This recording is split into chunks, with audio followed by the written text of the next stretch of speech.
Well, former Gator Chris Dorian came through on the SEC Network earlier this week, and he said he knew he'd get people riled up, and I'm going to talk about what he had to say. He's got the Kentucky Wildcats going 11-1, beating Georgia, and he didn't realize it, but that means they have to go to the SEC championship game. There's some weird ways that they wouldn't, like if Tennessee were 11-1 and Georgia were 11-1, or well, like 7-1, 7-1, and 7-1. So there's some ways that Kentucky could go 7-1 and not get to Atlanta, but that would involve losing to a Western school. If they were 7-1 and beat everybody in the East, you automatically go because you'd have the win on everybody. So that's what he had to say. I'm not. There's a couple things here. First of all, well, Chris Doring is not an idiot. There's a lot of people on TV that do this for a living who are not good. He's not one of those folks. Excuse me. Chris Doring's done a good job for a long time. He really believes in Kentucky right now. He took them to beat the Gators, which I don't. I mean, I'm not sure. I think that's a huge, jump. But I'm not sure about saying that they'll beat Georgia and get to Atlanta. It's the and part that I'm not as certain about. For me, this Kentucky team is one of the toughest outs that you get. If you remember a season ago, um, this UK team was one of the most physical games that Georgia played. I don't want to say it was more physical than Alabama necessarily. I think you could certainly make the argument. I would be very curious to watch Kentucky and Clemson play because I think, Kentucky would definitely stick with Clemson. Not sure if they beat them or not. But remember, that Kentucky team came to Athens ranked in the top 10, and they lost obviously, and the score was, I mean, it was 30-13. I mean, this is a game that you know they were Kentucky was number 11 in the country, and they wound up with 10 wins last season, if I'm not mistaken. More almost well, 6.4 million people watched that game last year in Georgia and Kentucky. So that the Cats have come a long, long way. We write about this a lot in Dogstruction. Make sure you're picking it up today. I'm running out of 2022 previews, but when you get Dogstruction, you get our 2022 preview included in the packaging. Make sure that you get these now, or I'm going to be out of the 2022 previews, which you get for free. But Georgia got up 24-7 on Kentucky, but man, it was a real fight. So just keep in mind that the consensus here for Kentucky is that they are the over under, I believe, is 7.5. Uh, that is not where you're going to be positioning yourself to get a team to win 11 games. Okay, so that's one thing here that's a little bit jumpy for me. They are plus 4,000 to win the SEC. Um, I don't know. Now, with all of that said, I do think we should recognize that's going to be a very difficult game for Georgia to play, okay? That game, no matter what Kentucky's record is or whatever, that game is going to be on the road. Uh, I'm gonna say at night, but I don't know that.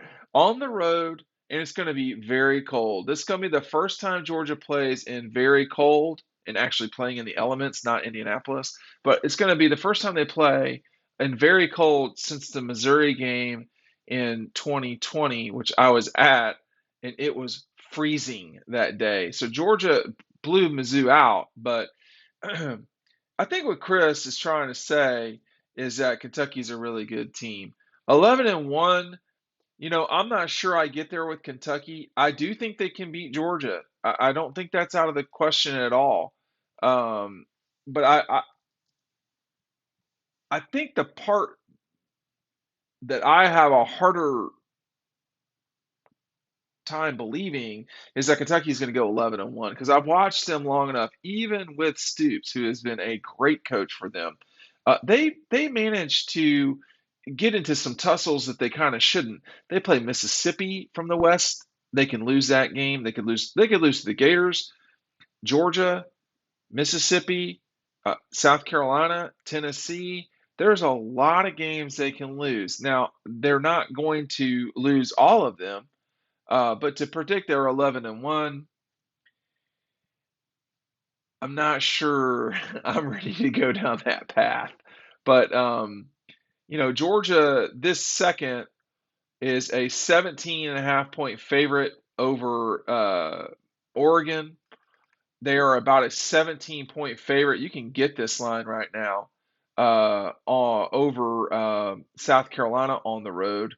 But I don't see immediately the Kentucky line, but I think that's one of the few games where Georgia is not sort of a massive favorite because everybody understands that game being where it's at, the time at which it is. I mean, that's going to be the close of the season for Georgia, and that's going to be a challenging game for them. I think the part for me that is so curious is saying that they would go 11-1. It's not the loss to Georgia or the alleged win over Georgia. It's um it's the 11-1. I will say this, Kentucky, yeah, Kentucky lately, they're not a team you want to mess around with uh, at all. And we have seen over time just how challenging that game can be for Kirby and them. I mean, when you think back to 16, this Kentucky game that I talk about a lot. The Georgia Kentucky game in 16, both those teams were not good. This game was on SEC Network. It kind of got lost in the shuffle at night, which is again not easy to play up there at night. Not easy to play up there generally speaking, but to play up there at night, not fun, y'all. I've been up there a lot at night, and it can be a real stink pit.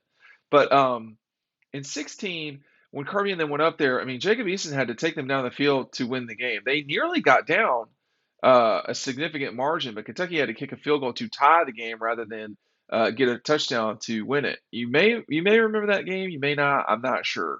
17, I don't know that I remember that game a lot. I feel like Georgia won that game kind of going away. 18, they had to go up there to win that game for the East. That was a real fight.